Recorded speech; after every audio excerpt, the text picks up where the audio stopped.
Members of a religious group in Georgia are now facing new charges in the torture and death of a woman reportedly lured to the U.S. from Asia. The woman's emaciated and burned body was found last week in the trunk of a car in front of a Korean spa in Duluth, a suburb of Atlanta. Police say the victim was in her 20s or 30s but weighed just 70 pounds. Earlier this summer, she left her home in South Korea to join what she thought was a religious organization, but allegedly ended up imprisoned in the group's basement.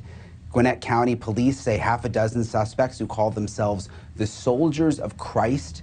They beat her and starved her before she died, according to police. The suspects include 5 adults and 1 15-year-old, and some are said to actually be siblings. Tonight, they face multiple charges, including felony murder, false imprisonment, tampering with evidence, concealing the death of another, and felony street gang charges. And I'm joined now by Michele Pihera. She's the Public Information Officer for Gwinnett County Police Department. Thank you so much for being with us, Michele. It's really a disturbing case when you read through the police reports and the details.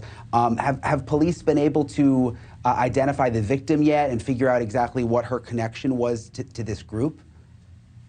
Within a day or two, our investigators were able to have a preliminary identification on the woman. But because she is from South Korea, we needed to make positive identification and also track down her family.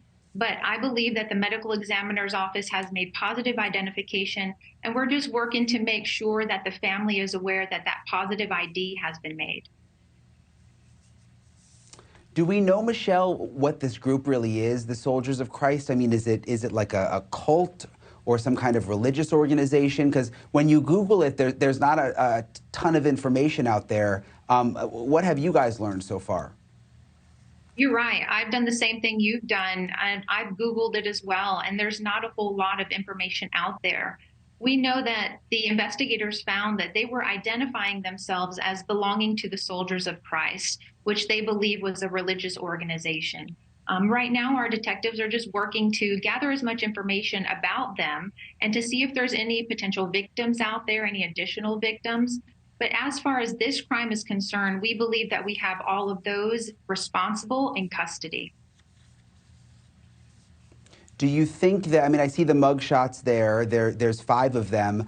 I mean, if this is an organization, do you think there could be more people out there, even if they're not connected to this specific crime, but could be doing, bad things and maybe luring people from other countries? We don't know how far reaching this organization is. It's very possible that it only was taking place in the basement of the home in Lawrenceville. And if anybody out there has any additional information to provide, maybe they've been a victim of these individuals, we encourage them to come forward and talk to us.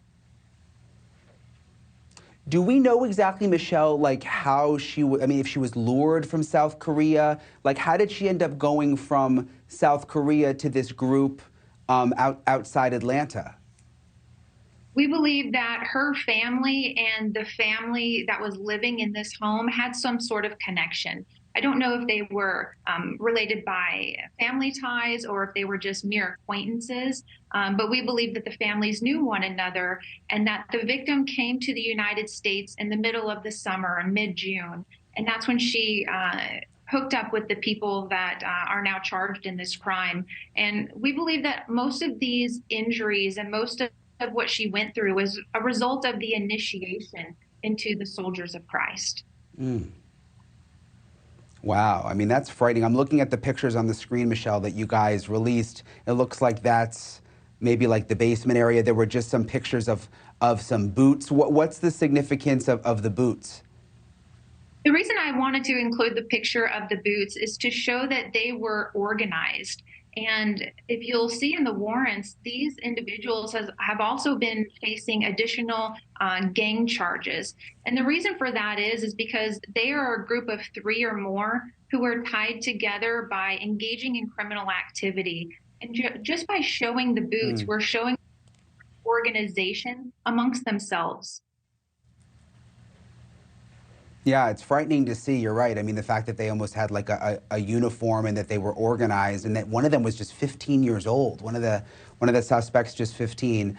Michele Pihera, thank you so much. Amazing police work. And you know, it's so sad what happened to that woman, but hopefully you all were able to stop this from happening to someone else. So we appreciate you coming on the show tonight. Thank you for watching. Go to newsnationnow.com to find NewsNation on your television provider. And don't forget to click the red subscribe button below to get more of NewsNation's fact-driven, unbiased coverage.